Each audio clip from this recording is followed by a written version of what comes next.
I never thought freedom would have a specific sound, but it does. It sounds like gravel crunching under heavy tires after 1,000 miles of highway. It sounds like the wind whistling through a canyon with absolutely nothing to block it. And it sounds like the silence of 20 acres of Arizona hardpan that belongs to you, clean, clear, and paid for. After spending a decade in the Marines and another 5 years working inside courthouses watching good people lose their livelihoods over an inch of property line or a misplaced signature, I was done with the noise. I wanted earth that was mine, soil that didn't come with a rulebook, and a horizon that didn't have a fence I didn't build. We pulled our trailer onto the lot just as the sun was hitting that midday peak where the desert looks like it's on fire in the most beautiful way possible. My kids jumped out barefoot, already chasing lizards, and my wife, Sarah, kicked off her boots and took a deep breath of air that didn't smell like city exhaust or office coffee. For the first time in a long time, I felt my shoulders drop. I felt the world go quiet. That peace lasted exactly 3 minutes.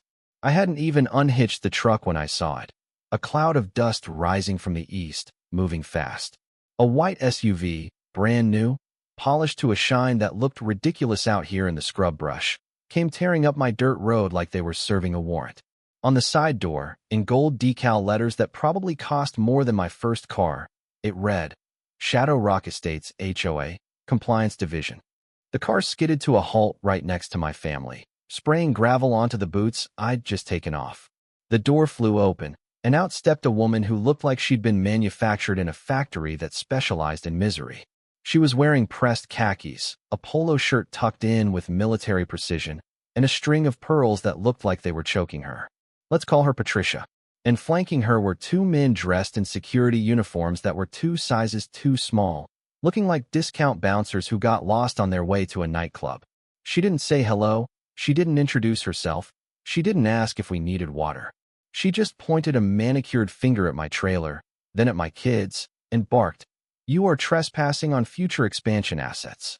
You have 15 minutes to vacate before we initiate seizure protocols. That was the moment, right there in the dust and the heat, that I realized something crucial. They hadn't just picked the wrong property. They had picked the absolutely wrong man to try this on.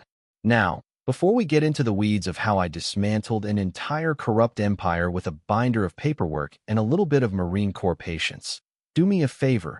Let me know in the comments where you're watching from, and if you've ever had a neighbor who thought they were the sheriff of your life. And if you like seeing bullies get what's coming to them, hit that subscribe button, because this story gets a lot worse before it gets better. When Patricia barked at me to leave my own land, something inside me went very, very still. It wasn't anger. Anger is loud. Anger is messy. This was clarity. It was the kind of stillness you learn in the service right before a situation goes kinetic. Sarah froze near the garden stakes she'd just laid out, her eyes locking onto mine. The kids stopped laughing. Even the cicadas seemed to shut up. I straightened up, slowly, dusting off my jeans, and walked over to the truck. I didn't reach for a weapon.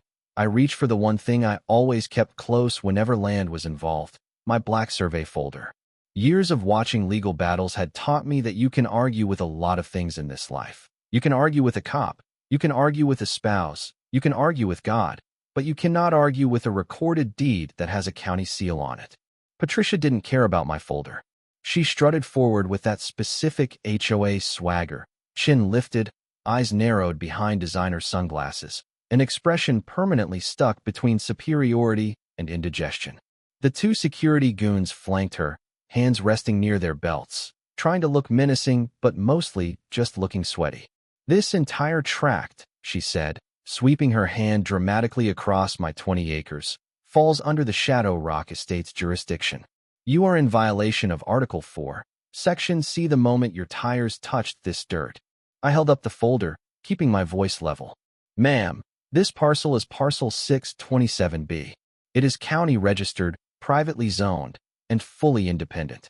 I am a mile outside your subdivision's gate. I have the deed, the boundary survey, and the plat map right here. She snatched the folder from my hand, flipped the first page open for maybe a second, not nearly enough time to read the legal description, and then tossed it back against my chest like it was a dirty napkin. This, she sneered, is irrelevant. Our development plan includes this land. It is earmarked for community integration and future amenities. Your purchase is invalid because the HOA has right of first refusal. I raised an eyebrow. Right of first refusal? Ma'am, this land has been sitting vacant for 30 years. If you wanted it, you should have bought it. We have expansion rights, she snapped. According to the board. According to the board, I repeated, almost laughing.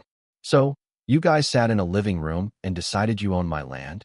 That's not how property law works. She didn't like that. Her face went a shade of red that clashed with the pearls. She gave a sharp nod to the goons. Remove the unauthorized equipment. One of the security guys stepped past her, walking toward my generator like he was picking up litter. The other one started toward my tool rack. Hey, I barked, my voice dropping an octave. Don't touch my gear. The first guy, the one reaching for the generator, looked back at me with a smirk. Sir, he said, puffing out his chest. Step back, or we will be forced to restrain you. I am standing on my land, I said, my feet planted. Not anymore, you're not. He put his hand on the baton hanging from his belt. I gave him one warning. Touch that baton, and we are done talking. He smirked again, bad move, and lunged. Everything after that happened in a blur of muscle memory. He telegraphed the move from a mile away, swinging wide. I stepped inside his guard, pivoted, caught his wrist, and used his own momentum to sweep his legs. He hit the red dirt with a thud that knocked the wind out of him in a single, sad wheeze. The second guy, seeing his buddy go down, dropped the tool rack and rushed me like a linebacker. I sidestepped, grabbed his collar, twisted, and planted him face first into the earth. It took maybe 6 seconds. Both men were groaning in the dust, and I was standing there, barely breathing hard, brushing a speck of dirt off my sleeve. Next time, I said calmly, looking at Patricia, whose mouth was hanging open like a broken hinge, don't touch my property. She screeched like a banshee. You assaulted my security personnel. You are going to jail. I am calling the sheriff. Please do, I said. Call the real authorities. She did, frantically stabbing at her phone, pacing back and forth. 15 minutes later, a sheriff's cruiser rolled up the road, dust trailing behind it. The deputy stepped out. A guy named Miller, looked like he'd been policing this county since the tumbleweeds were invented. He looked at me, looked at the two guys rolling on the ground, and then looked at Patricia. Patricia launched into her story immediately. He attacked us. We were conducting a routine compliance check, and this squatter became violent. I want him arrested for assault and trespassing. Deputy Miller held up a hand to silence her and walked over to me. Sir, you got ID? I handed him my license and the black survey folder. He didn't toss it away. He leaned against his hood and read it. He checked the deed. He checked the coordinates. He looked at his onboard computer. Then he stepped back out, adjusted his hat, and said the most beautiful words I'd heard all year. Ma'am, he said to Patricia, this land isn't yours. That is incorrect, she sputtered. Our development plat clearly shows. Your development plat implies a wish list. Miller cut her off. This parcel is private property. You are trespassing. And as for these two, he pointed to the security guards who were trying to stand up. I have one witness and a body cam recording that shows you initiating physical contact with a property owner. You boys want to press charges and see how that goes in court, or do you want to get in your car? They got in the car. And ma'am, Miller added, looking at Patricia, if you come back out here without a court order, I'm booking you for harassment. She looked like she was going to explode. She glared at me with a hatred so pure it almost had a physical weight. This is not over, she hissed. We have lawyers. I have the truth, I said. Get off my land. As they drove away, I felt a heavy weight lift off my chest, but it was replaced by a cold realization. Most people, when humiliated like that, would back down. But I saw the look in Patricia's eyes. This wasn't a misunderstanding. This was a crusade.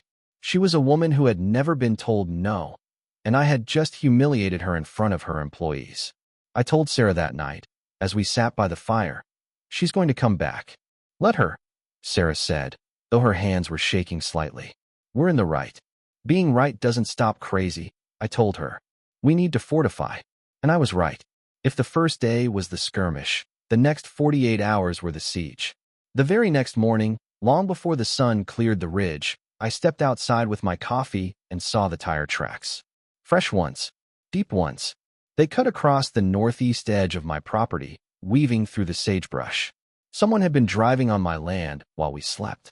I followed the tracks. They didn't lead anywhere. They just circled and left. It was a message, we can get to you. I didn't panic. I went to work.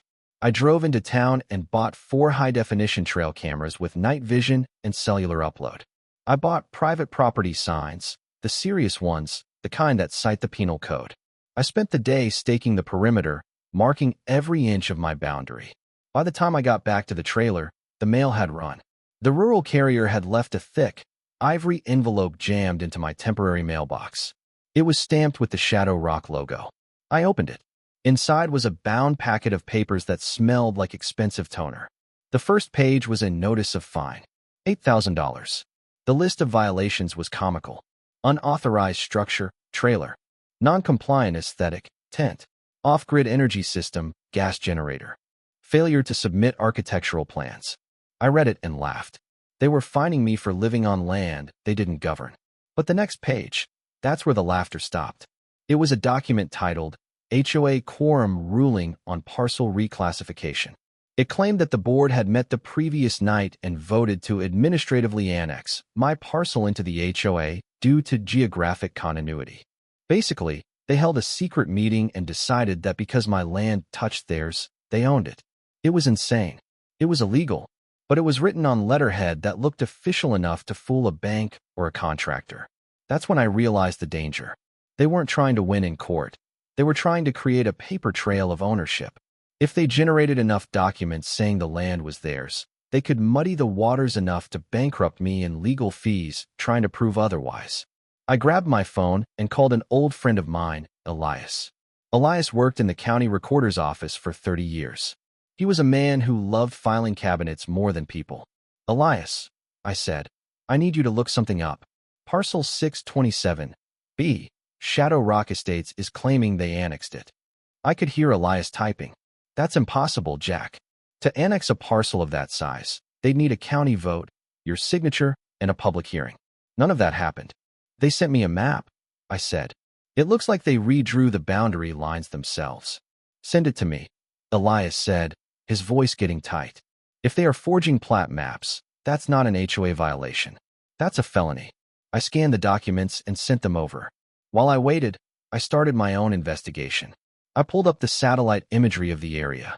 I overlaid the HOA's expansion map with the federal BLM land maps. And that's when I saw it. The map Patricia had sent me didn't just steal my land. The line she had drawn extended past my property, crossing a dry creek bed and encompassing a massive swath of rocky hills to the north. I zoomed in. Those hills were federal trust land. Bureau of Land Management property. Protected. And right there, on the satellite image, were 4 luxury homes sitting squarely on federal dirt. My heart started hammering. This wasn't just about me. Shadow Rock Estates had built houses on land they didn't own. They had sold those houses to people. And now, they were trying to grab my land to create a buffer, a paper trail to cover up their encroachment before the feds noticed. Patricia wasn't just a bully. She was running a massive real estate fraud ring. My phone buzzed. It was Elias. Jack, he whispered, you need to come down here. Now, and bring everything you have. I left Sarah with the shotgun and the dog, just in case, and drove to the county seat. Elias met me at the back door. He led me into the archives, a basement room that smelled like old paper and history. He pulled out a microfilm reel from 1991. Look at this, he pointed to the screen. This is the original subdivision charter for Shadow Rock. Look at the western boundary. It was a straight line, a hard stop. Now look at the map they filed with the county clerk last week, Elias said, pulling up a digital file. The line has moved. But look at the stamp. I squinted at the surveyor's seal on the digital map. It looked legitimate. It looks real, I said. It's a copy, Elias said. They photoshopped the seal from a 2015 survey onto a new map. See the pixelation around the edge? See the signature? It's identical to the one from 10 years ago. Nobody signs their name exactly the same twice. It's a forgery. So what do? I asked. We don't do anything, Elias said, a grim smile spreading across his face. We call the Attorney General. We spent the next 4 hours building the file. We had the forged maps, the fake fines, the satellite evidence of the encroachment on federal land, and the harassment logs. It was a dossier of corruption that would sink a battleship. But I knew Patricia. She wouldn't stop until she was forced to. I needed to catch her in the act. I needed undeniable proof that she was personally directing this, not just some rogue board member. I went back home. The sun was setting. I gathered my family inside the trailer and told them the plan.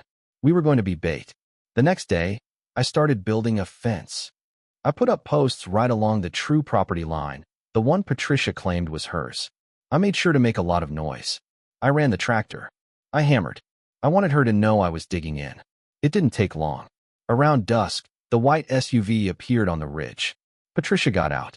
She wasn't alone this time. She had a man with her, a guy in a suit, holding a briefcase.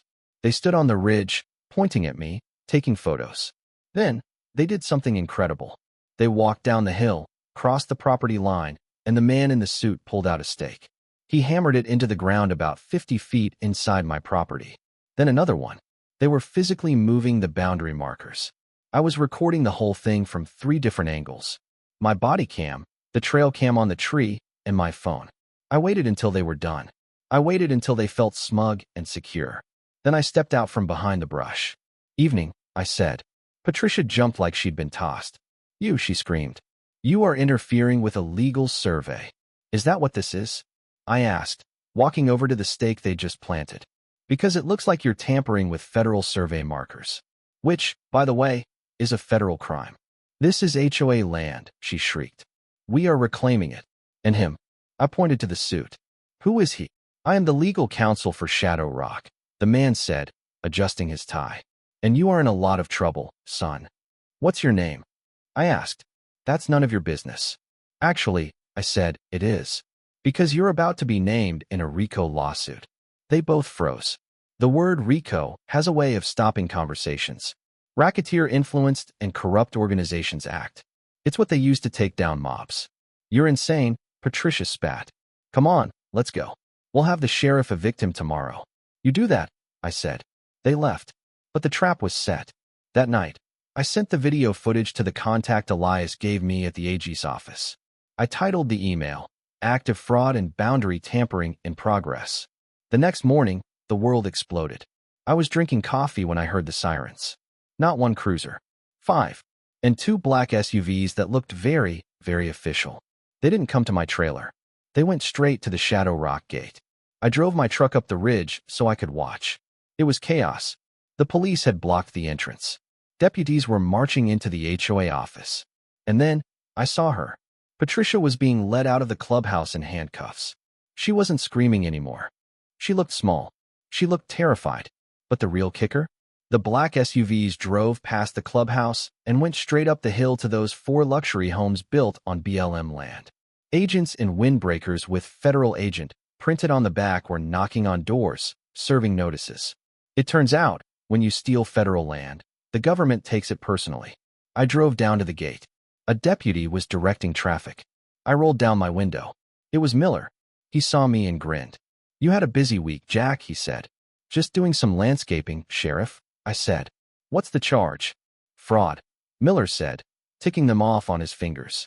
Forgery, tampering with public records, grand larceny for the land theft. And the feds are looking at wire fraud for the fines she mailed you. Couldn't happen to a nicer lady, I said. She's singing like a bird, by the way, Miller laughed. Blaming everyone. The lawyers, the board, even her husband. But we got the emails, Jack. Elias found the server logs. She orchestrated the whole thing. The fallout was spectacular. Shadow Rock Estates was placed into receivership. The board was dissolved. The 4 houses on federal land. The owners sued the HOA, the developers, and the county. It was a legal bloodbath that would last for years. But for me, the silence returned. A week later, I was out by the fence line, pulling up the fake stakes Patricia had planted. A car pulled up. It was a neighbor from the subdivision, a guy named Dave who I'd seen walking his dog but never spoken to. Hey, he called out. Hey, I said, wary. I just wanted to say thanks, Dave said. We all hated her. She fined me $500 last year for having a non-compliant garden hose. We were all scared to stand up to her. You saved us. I didn't do it for you, I said honestly. I did it for my land. Well, whatever the reason, Dave said, we owe you. If you ever need a cup of sugar or a beer, come on over. I nodded. I might take you up on that. I finished pulling the stakes and looked out over my 20 acres. The sun was setting, painting the rocks in shades of purple and gold. The wind kicked up, smelling of sage and rain. It was mine. All of it. I built a permanent sign at the entrance the next day. It wasn't a warning. It wasn't a threat. It was a monument. A steel plate bolted to a rock that read, Federal Boundary Verified. No HOA beyond this point. Proceed with caution. Sometimes, people stop to take pictures of it. Sometimes, I see them reading it and laughing. But mostly, it's just quiet. You see, folks, there's a lesson here. Bullies like Patricia thrive in the gray areas. They thrive on the assumption that you won't check the paperwork, that you won't read the fine print, that you'll be too scared of a lawsuit to fight back. They build their castles on intimidation. But intimidation is just a shadow. And when you shine a light on it, when you bring the receipts, the maps, and the truth, the shadow disappears. I didn't win because I was stronger. I didn't win because I was smarter. I won because I knew where the line was, and I refused to let anyone move it. So look around you. Check your boundaries. Read your deeds. And if someone shows up with a clipboard and a sneer telling you that what's yours is theirs, well, you tell them to check the map. Because this land, it remembers. And so does the law. If you've ever had to fight for your own slice of peace, let me know in the comments. I read every single one. Stay safe, stay vigilant, and never, ever let them cross the line.